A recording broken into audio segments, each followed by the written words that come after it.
राधे राधे सभी को।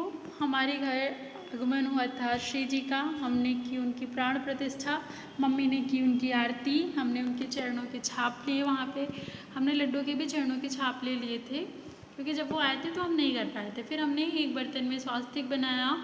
स्वास्तिक बनाने के बाद हमने श्री जी को उसमें विराजमान किया। उसमें कुछ अनाज रखे कुछ टाइम के लिए। आप रख सकते हैं एक दिन के लिए, आपके पास टाइम है तो 1 घंटे के लिए, नहीं टाइम है तो मतलब 45 मिनट, आपके पास जैसा टाइम है आप वैसे कर सकते हैं। मैंने यहाँ पे ढक दिया था 1 घंटे के लिए। उसके बाद 1 घंटे बाद मैंने उनको उसमें से निकाल लिया था। उसके बाद मैंने उनको विराजमान किया था सब्जियों में। जो मेरे पास सब्जियाँ थी मैंने उनमें रखा था 1 घंटे के लिए। उसको फिर लाल कपड़े से ढक दिया था मैंने। 1 घंटे बाद मैंने फिर लाल कपड़े को हटाया। फिर मैंने सब्जियां निकाली, सब्जियों को अलग रखा, श्री जी को निकाला। उसके बाद मैंने उनको 1 घंटे के लिए फल में विराजमान किया। आप चाहें तो 45 मिनट के लिए कर सकते हैं या 1 दिन के लिए, आपके पास जितना टाइम हो आप वैसे कर सकते हैं। मैंने यहाँ पे फल में रख रही थी, मेरे पास जो भी फल थे, केला था, आम था, जो भी था, इन सब चीज़ों में रख रही थी। फिर उसके बाद 1 घंटे बाद मैंने हटा दिया था। उसके बाद में फल के बाद मैंने फूलों में उनको विराजमान किया 1 घंटे के लिए। 1 घंटे बाद जब मैं फूलों में विराजमान करने के बाद मैं चली गई थी भोग बनाने के लिए। मम्मी ने हलवा बना लिया था तो मैं पूड़ी बनाने लग गई थी। यहाँ पे मैं फूलों में उनको विराजमान करी। मैंने लाल कपड़े से फिर से ढक दिया, ऊपर से कुछ फूल डाल दिए और उसके बाद मैं यहाँ आ गई थी पूड़ियाँ बनाने के लिए। श्री जी के भोग के लिए भी थोड़ी तैयारियाँ करनी थी मुझे। मैंने बनाया उनके लिए भोग। यहाँ मैं आटा लगा रही थी क्योंकि मुझे बनानी थी पूड़ियाँ। फिर मैंने बनाई श्री जी के लिए पूड़ियाँ। मम्मी ने हलवा पहले ही बना लिया था, मैंने बताया, और मुझे बस पूड़ियाँ बनानी थी। और भी जो फल थे और भी सारी चीज़ें ऑलरेडी थी पहले से, मुझे बस हलवा पूड़ी बनानी थी श्री जी के लिए। मैंने यहाँ पे पूड़ी बना ली थी। उसके बाद आने के बाद मैं फूलों से भी श्री जी को निकाली और जो फूल थे उसको मैंने हटा दिया था वहाँ से। उसके बाद मैं उनको कराने जा रही थी स्नान। मैंने कराया स्नान, पंचामृत से स्नान कराया मैंने। पंचामृत में थे में सबको पता ही है, दूध से नहलाया, दही थी, दूध, दही, घी, शहद, गंगा जल, इन सभी चीज़ों से मैंने कराया स्नान। उनको थोड़ा फूल डाले उसमें।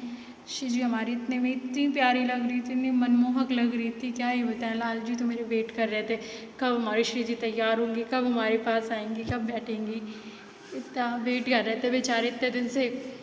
उसके बाद हमने स्नान कराया। स्नान कराने के बाद मैंने उनको वस्त्र धारण कराया। वस्त्र धारण कराने के बाद मैंने किया उनका श्रृंगार। वो श्रृंगार के बाद तो इतनी प्यारी लग रही थी, इतनी प्यारी लग रही थी, मैं क्या ही बताऊँ। आप सब बताना ज़रूर कमेंट में कैसी लग रही थी आपको हमारी श्री जी। आप लास्ट में देखना। यहाँ मैं उनको वस्त्र धारण करा रही थी। उसके बाद मैंने उनके कुछ श्रृंगार किए। फिर मैंने पट्टी खोल दी थी। पट्टी खोलने के बाद सर्वप्रथम उनको दर्पण दिखाया जाता है, तो मैंने उनको दर्पण दिखाया। दर्पण गिर गया ऐसे, मैंने सोचा ये क्या श्री जी का चमत्कार है। हमारी श्री जी बहुत प्यारी लग रही थी इतने में ही। अभी आप तो देखिएगा जब पूरा श्रृंगार हो जाएगा वो कितनी प्यारी लगेंगी, इतनी ज़्यादा प्यारी, इतनी ज़्यादा प्यारी कि मैं क्या ही बताऊँ। यहाँ पे तो मैं उनके बाल बना रही थी। मैंने बाल बनाया था, बहुत सुंदर बने थे। हम फिर वहाँ पे कीर्तन कर रहे थे और दीदी थी, हम थे। यहाँ पे मैं बाल बनाने के बाद मैंने उनका कुछ ऐसे मांग टीका था, मांग टीका लगाया मैंने। इतने में तो मैं देख के ऐसे थी कि भाई इतनी सुंदर हमारी त्रिलोक सुंदरी, इतनी सुंदर लग रही थी, मैं क्या ही बता दूँ, कुछ कह ही नहीं सकते। उसके बाद में बाल बनाने के बाद मैंने उनका जो नथ था, कुंडल थे, ये सारी चीज़ें पहनाई, नथ पहना रही थी मैं। बहुत सुंदर, बहुत मनमोहक हैं हमारी श्री जी, तीनों लोगों की राजकुमारी, इतनी प्यारी हैं, मैं क्या ही बताऊँ इनको। बहुत सुंदर, बहुत सुंदर, जितना इनके बारे में कहा जाए उतना कम है। अरे मैं यहाँ नज़र उतार रही थी, इतनी प्यारी लग रही थी, मैं सोच रही कि नज़र न लग जाए। फिर मैंने इनको विराजमान किया लाला के पास में। लाला और इनकी जोड़ी इतनी प्यारी लग रही थी, इतनी क्यूट लग रहे थे दोनों बच्चे। उनको मैंने बंसी दी कुंज को। फिर हमने करी आरती। यहाँ पे दीदी आ गई थी, दीदी कर रही थी आरती, मैंने भी आरती करी। हमने और दीदी ने आरती करी। आरती करने के बाद उनको भोग पवाया। भोग हमने बना लिया था पहले ही, जैसा कि मैंने पहले ही बताया कि मैं भोग बना रही थी, तो मैंने भोग बनाने के बाद वहाँ पे भोग पवाना था, दीदी ने भोग पवा दिया था।